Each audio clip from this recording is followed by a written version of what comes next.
Tigers. It's me, Mrs. Kuba.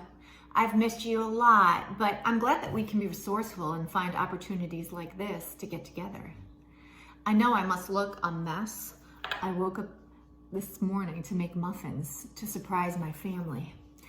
I love cooking and baking and spending lots of time in my kitchen. It keeps me busy, but it also brings me lots of joy. Which reminds me of one of my very favorite books. It's called The 7 Silly Eaters, and it's written by Marianne Hoberman and illustrated by Marla Frazee.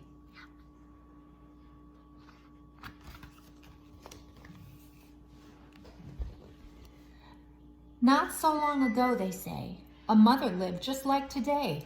Mrs. Peters was her name. Her little boy was named the same.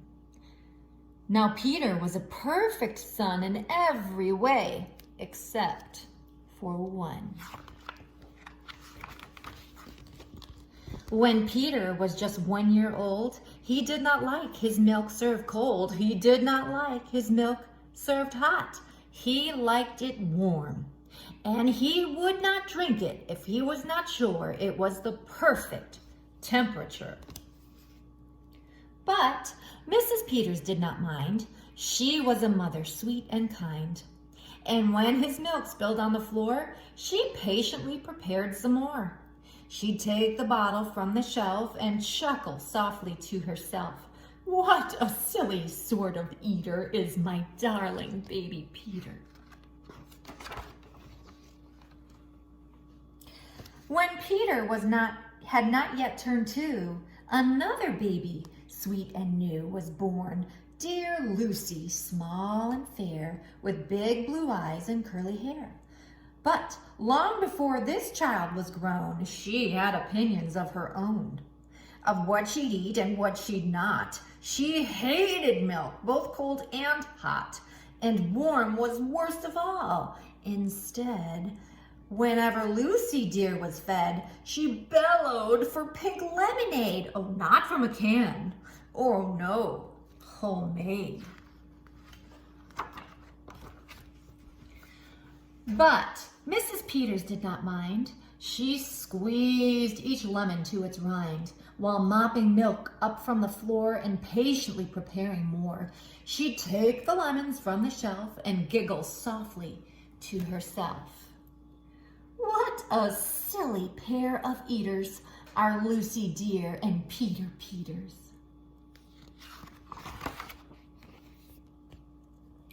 Now Lucy grew and Peter grew till he was 3 and she was 2.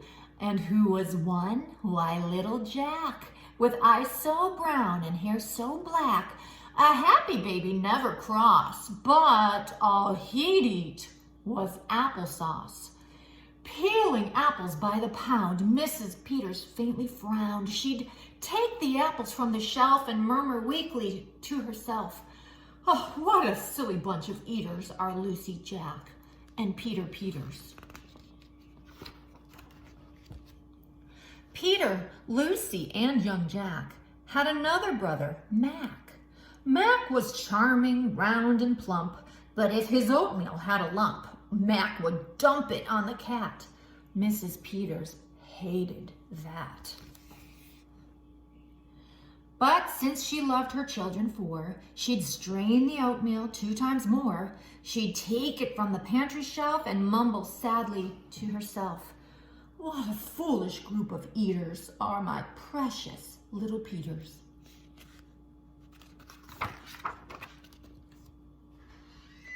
Before another year was through, who came along? Why, Mary Lou. She was a darling, sweet and bright, and had a healthy appetite. That is, as long as she was fed soft and squishy homemade bread.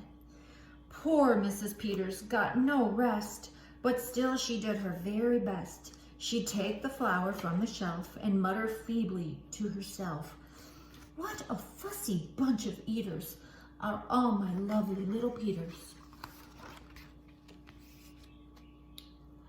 A year rolled by, the children grew.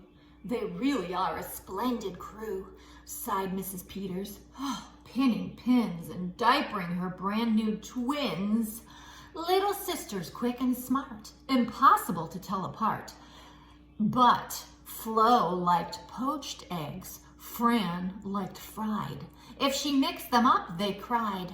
Tired to the very bone, Mrs. Peters groaned a groan. She'd take the eggs down from the shelf and whisper weakly to herself, "Oh, what persnickety young eaters are all my 7 little Peters." Now, time went by as time will do, and as it passed, and as they grew, their appetites kept growing too. But not their choice of what to eat.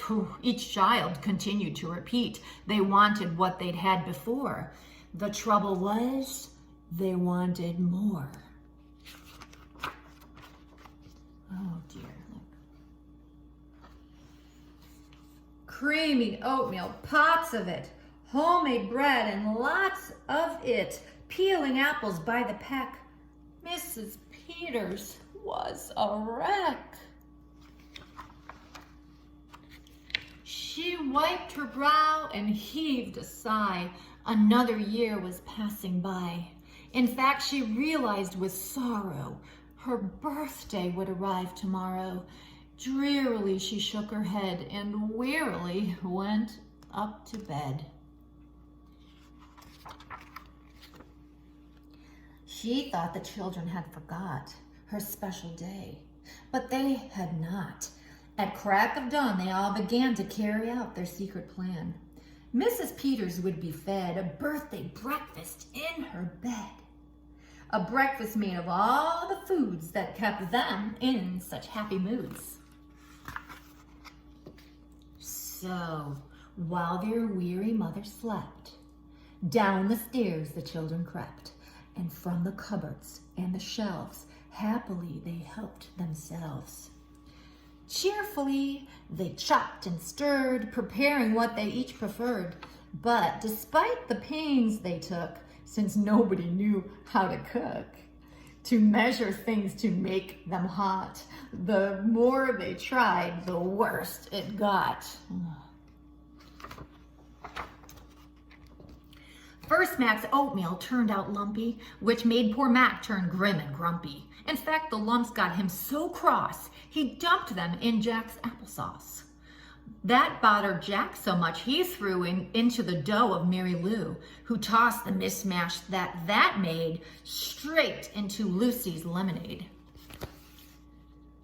And that put her in such a huff, she poured the icky, sticky stuff into the double frying pan that held the eggs of Flo and Fran, who flung the hodgepodge on the spot into the milk of Peter's pot. But when they saw what they had done, they wished they never had begun. They'd hardly slept a wink that night, and still things hadn't turned out right. And even though they tried their best, it hadn't worked. Oh, they were depressed. They'd be in trouble now, too, unless they found someplace to hide this mess. The oven seemed the perfect spot. They all forgot it was still hot. They stuck the pot inside, and then they all went back to bed again. The clock struck 6, but on they slept. Meanwhile, their mother softly stepped down to the kitchen and smelled a smell. What could it be? She could not tell. It smelled so good. She sniffed some more and opened up the oven door. She woke the children with her cries. They all came running in surprise, and in the kitchen what they found was Mrs. Peters dancing around. And in the oven, no mistake, a pink and plump and perfect cake.